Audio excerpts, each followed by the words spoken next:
Welcome, Crucible Companions, to another AndyForge video. This is our third Grim Reminders deck opening from this display. We do have a little bit to talk about before we really dig in here. The Amber Skies campaign is going off without a hitch. We've already reached the stretch goal. There's actually an insane number of announcements. If you haven't backed it or seen it yet, go take a look. Get that support up there so we can hit some more stretch goals. But we have got Prophetic Visions was the next set announced after Amber Skies comes out. Following that announcement, there was more mutations, a retail exclusive set that is mass mutations with more gigantic creatures that stores will get if they get enough votes through the system. Just go check out the update on that. It'll explain exactly how that works. But if you participate in the game found, you get a vote, and if your store participates in the game found, you get to vote for your store. If they get enough votes, they will get more mutations and a variety of other things. We also got Tokens of Change announced with a new house in it, a breakaway from Sanctum that is based around the Dark Amber from Mass Mutations.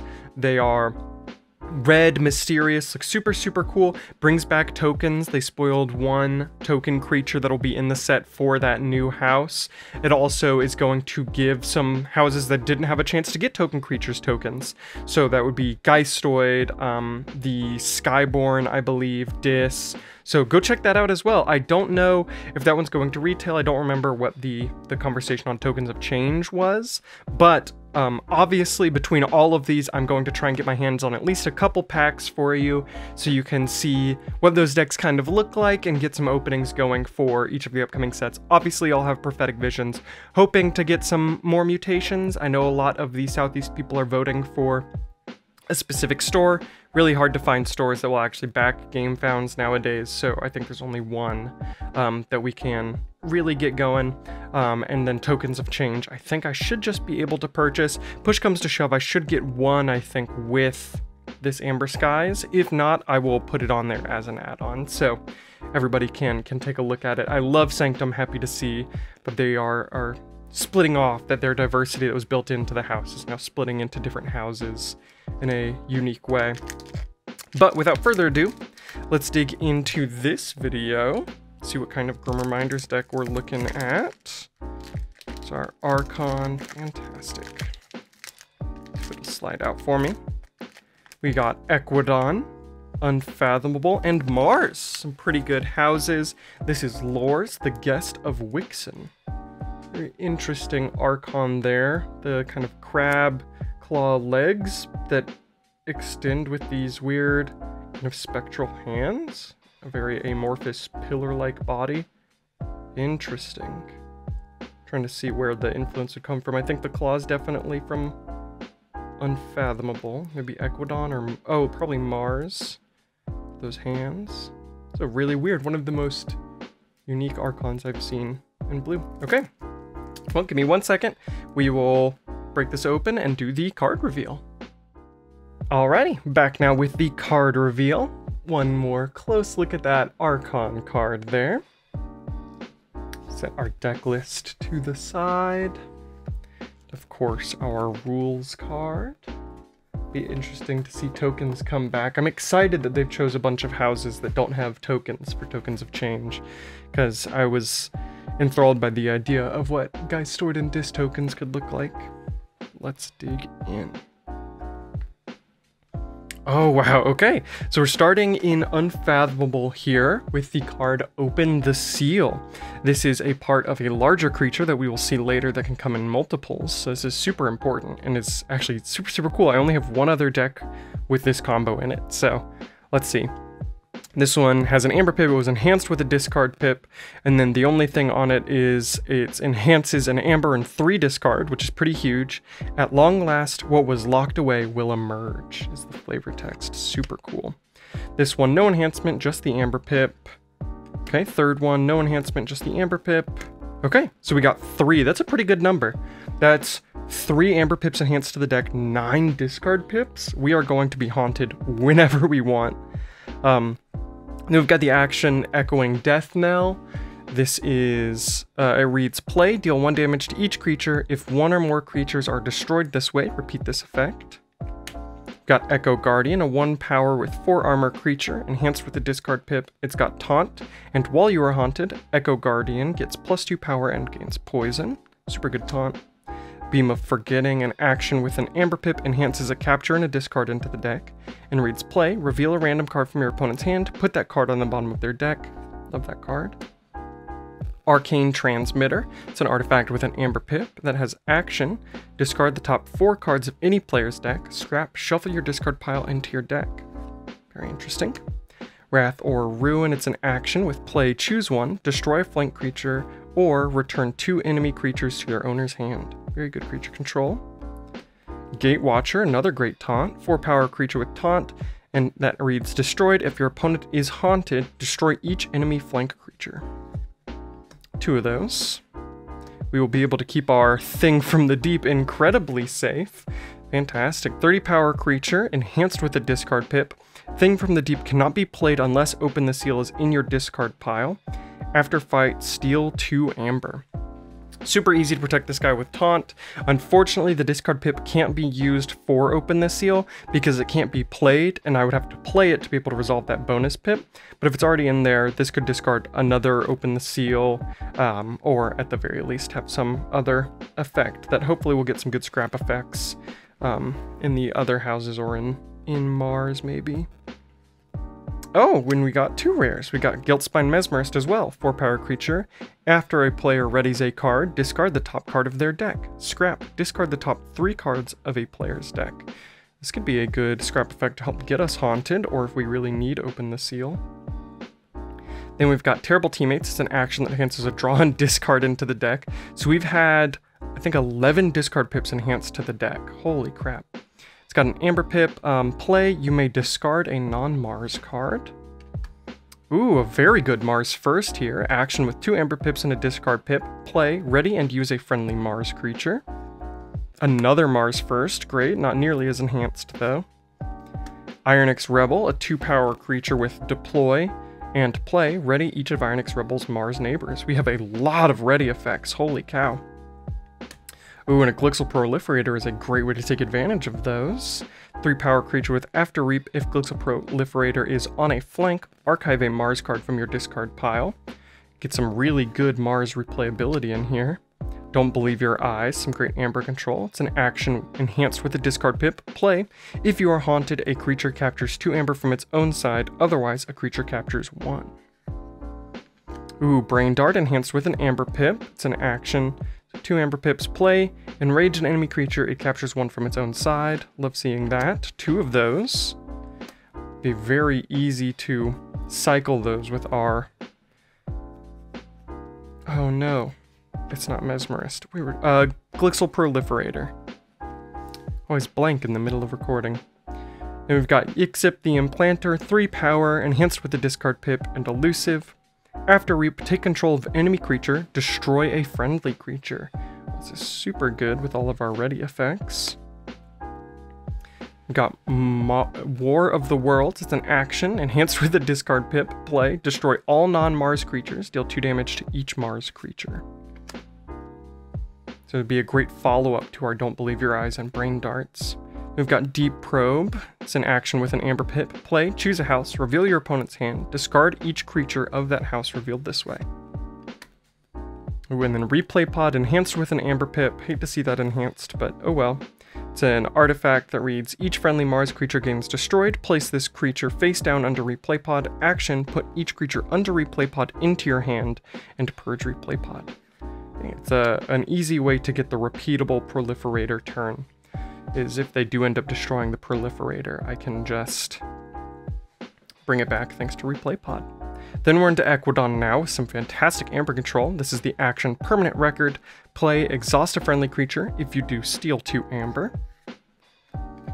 Then we've got Iron Heidi, 5 power creature with a capture pip that reads, while you are haunted, Iron Heidi and Iron Heidi's neighbors gets +2 armor. Great creature for a capture pip to be on. 2 of those. 3 of those, this one with a discard pip. Honestly, I typically wouldn't be super happy to see this, but with Thing from the Deep and the amount of protection we really want so that we can pull off our Mars combo super easy, this could actually be really good. Just that additional armor, and it's super easy to get haunted with this deck. We've got a State Sail play, purge a non-creature card from your discard pile if you do gain 2 amber. Sure, there's some easy targets for that. De-Escalation, another great board wipe. This is an action play. Destroy each creature. Your opponent archives the top 3 cards of their deck. One of those, that's perfect. Belligerent Guard with a draw pip is awesome. It's an 8-power creature. Belligerent Guard enters play ready. Into play, our opponent draws a card. Great for our permanent record, so we can just play a creature if our board is empty. Another one of those, this time not enhanced. Ooh, Sandhopper. Wow, okay. So we could even Sandhopper our Belligerent Guard for multiple uses, for multiple draws, and then hypothetically, if we have open the seal and we draw our Thing from the Deep, we could play it out of turn and then go into Unfathomable and use it. That'd be super sweet. Ravening Morphozoid is a 4-power creature with, while you are haunted, Ravening Morphozoid gains poison and skirmish. After fight, after reap, draw a card, discard a card. Not bad. Outnegotiate is an action with a amber pip enhanced with a discard pip. Choose a card in your opponent's discard pile. Steal 1 amber equal to the number of bonus amber icons on that card, and put that card on the bottom of its owner's deck. Not bad. And then Market Fluctuation, which can either be really good or really bad. Each haunted player draws 3 cards, so that's good for us. It's super easy to be haunted in this deck with all these discard pips. Oh, it is an action with an amber pip. And then each player that is not haunted discards 3 random cards from their hand. So we have to hope our opponent doesn't get haunted, and we are haunted. I feel like the haunted part of that is easy, just making sure our opponent doesn't also draw 3 cards. But wow, even from just a glance, there is a lot of combos that can happen with this. That Equidon is really good. That Sandhopper will really help us get out some big targets out of turn. Namely, the Thing from the Deep is, I think, the best play with it while looping that Belligerent Guard. And then our Mars has a really, really easy, I mean, with Rebel and 2 Mars firsts, we can Proliferator. The turn that Proliferator is played, we can reap 3 times, and we can archive some Mars firsts and some Brain Darts, or some ooh, it's the horror card. Our opponent captures 2 if we are haunted onto their own creatures. Don't believe your eyes. There we go. Yes, if we are haunted, our opponent captures 2. It's great with a discard pip as well, because it'll resolve before the play effect. Get us discarded if we're right on the edge there. But I mean, there's so much, and so much creature protection too, which you don't see a lot nowadays. But 3 taunt creatures, 3 Iron Heides. I mean, this seems really, really sweet. At the very least, it seems incredibly fun. Okay, well, give me 1 second. I will break this apart, and I will be back with the deck breakdown. Alrighty, we're here now with the deck breakdown. We've got our usual piles. This is our Amber Control, Expected Amber, Artifact Control, Creature Control, and then our Haunted pile. And let's dig straight in. There is our SAS score, 87. Real high, but it feels appropriate with everything that we had seen. We've got a plus 15 from Synergy, and then a -1 in Anti-Synergy. I feel like that makes sense. Our creature count is a bit low for this deck, and then War of the Worlds would kill our Ironix Rebel, which can work in our favor if we really need for our Proliferator to archive it. But then it also puts our Proliferator at risk, and we don't want to do that unless we have Replay Pod out. But then if we have Replay Pod out, our next Rebel goes to Replay Pod, so it's just a strange situation, but maybe it's worth it. And then we have Sandhopper with a low creature count, so there's some negative there. And then De-Escalation also gives us a negative because of creature count. I think that's just because of the houses. Equidon has the most creatures for us. But that shouldn't typically be an issue. It's just a flat board wipe that doesn't end turn, so you can play De-Escalation before you play out your creatures. So I don't think the anti-synergy there is that bad. But outside of that, looks like that is it as far as SAS goes. There is our extras in counts. We've got 16 bonus amber. Absolutely love to see that. 3 of that obviously came from our open the seals, but we are 2 away from my favorite of 18 or higher, so we can get a lot of amber just from playing cards in this deck. We've got 19 actions, which is well above average. The average is about 13, so we're looking at, what is that, 6 more? We've got 14 creatures, which is below average. It's about a 4 below. 3 artifacts, which is average. 0 upgrades, which is below average. And then in our archives, we have 1 card, Glixel Proliferator, no key cheats, no scaling amber control, 2 board wipes, de-escalation, and War of the Worlds. And there is our haunted score. So 12, obviously, it is, I believe, supposed to be out of 10, or at least that's the way it was initially kind of shown. So it is basically, hey, you're haunted whenever you want. There's like 100% chance that you just get to be haunted. As far as things that affect us milling friendly, we have 2 cards there, and then we have 3 cards which we'll discuss when we kind of get to our haunted stack. Our artifacts make us less haunted, there's 3 of those, but our actions make us more haunted, which we have a above average amount, and then 8 discard pips, which I don't believe that's right. We definitely have more than 8. I don't know why it shows 8. Let's see, 1, 2, 3, 4, 5, 6, 7, 8, 9, 10. Yeah, 11 discard pips. So I don't know why it says 8, but maybe I missed something. Okay, let's clear those away. There is our amber and control section. Got 7.5 in amber control, which is fine. It is low, but that's about average for Grim Reminders, and with the kind of recursion loop we can do in Mars, it can get out of hand with that, because a lot of that is from Don't Believe Your Eyes and then our Brain Darts. Our expected amber is 27, which we love to see. Super high expected amber is always great. No artifact control, which stinks. Would have liked to have traded maybe one of those Iron Heidies for a auction off, but didn't get that. And then our creature control is 19, which is pretty good. So let's dig into these individual cards here, starting with our amber control. Beam of Forgetting is here because it enhanced a capture into the deck onto a pretty good target. Brain Dart getting our opponent to capture from their own side. Same there. Out Negotiate for its steal. Think from the Deep for its Afterfight Seal 2. And 30 power should be pretty easy to trigger that at least once. Permanent Record for its Steal 2. And then Don't Believe Your Eyes for, I mean, our Haunted score is so high, this is effectively Steal 2. You capture from the opponent onto their creatures. But if we aren't haunted, it's just 1 capture. So we would just capture 1 from the opponent onto one of our creatures, which stinks. Basically always want to play that haunted.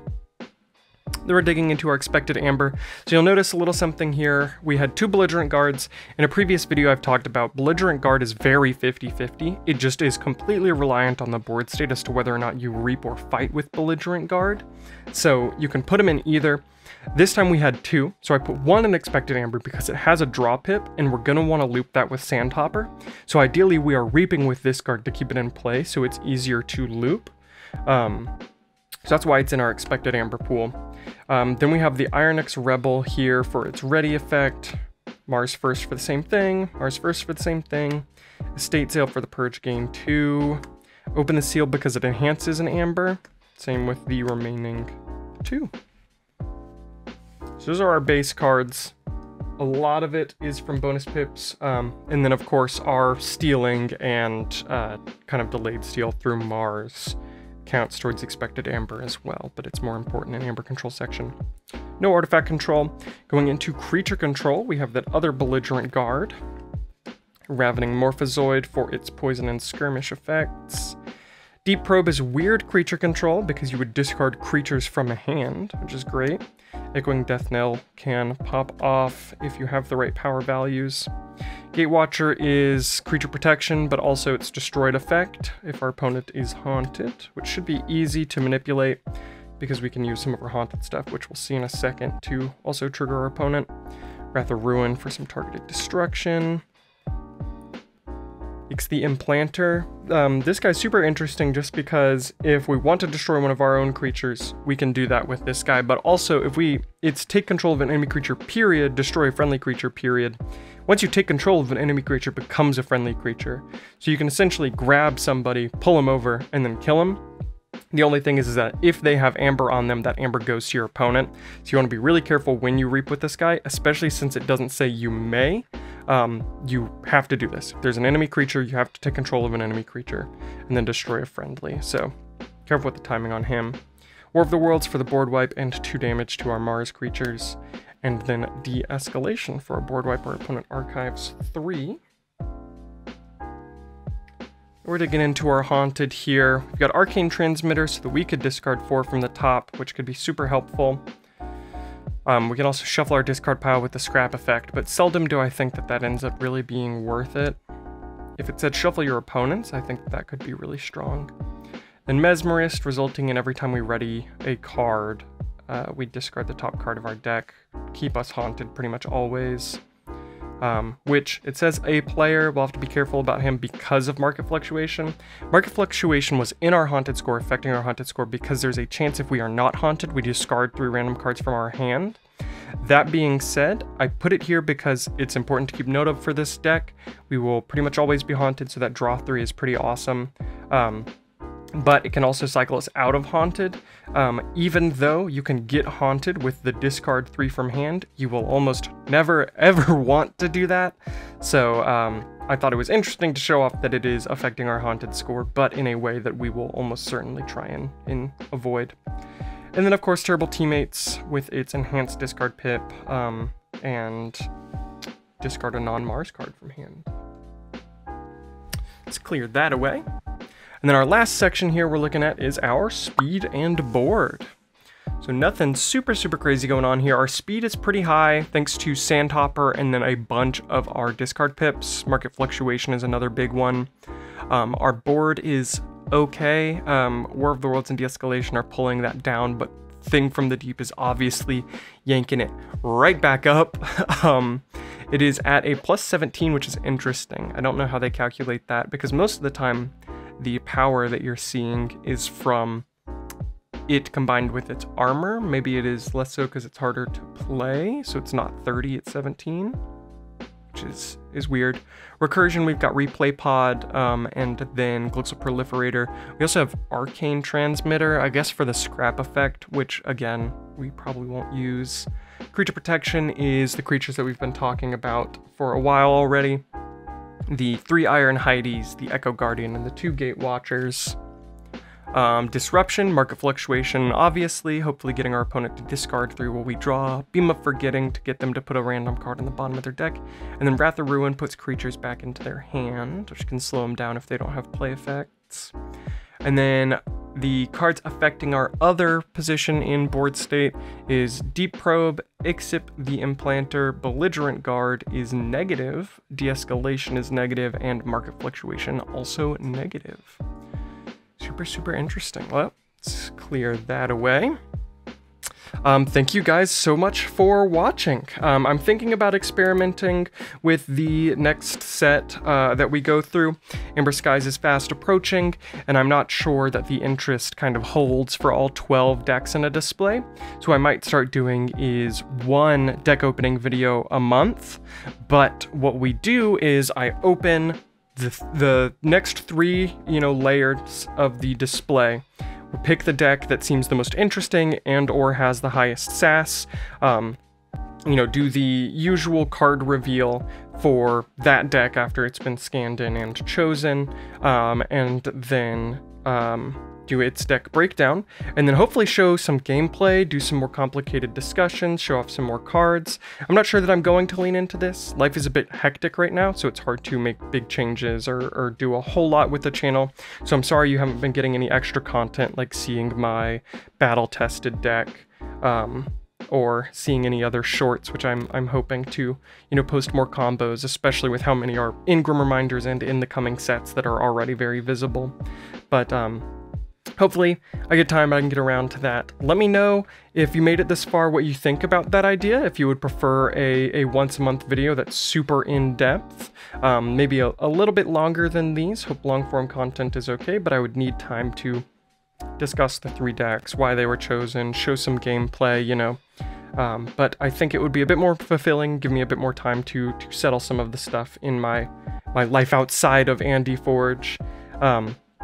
And then, of course, we will keep our eyes peeled and our fingers crossed. Super excited for these upcoming sets, especially Tokens of Change. Amber Skies is super cool. Love Pirates, love the theme, and I love that Dis is back. But honestly, I love Sanctum so much, and I want to see them doing better. So seeing them return with a split-off faction, I mean, the fact that I can also get Dis and Geistoid token creatures, because tokens was such a unique mechanic from Winds of Exchange, even though I was tired of it and excited for Grim Reminders to change it up, I'm also excited to dip right back into it. So we'll see how it all plans out. We've got plenty of time to think about it, take looks, and we'll see what is going on. But again, thank you for staying till the end. I hope you enjoyed the video, and remember, the most important part of KeyForge is the person sitting across the table. Bye-bye now.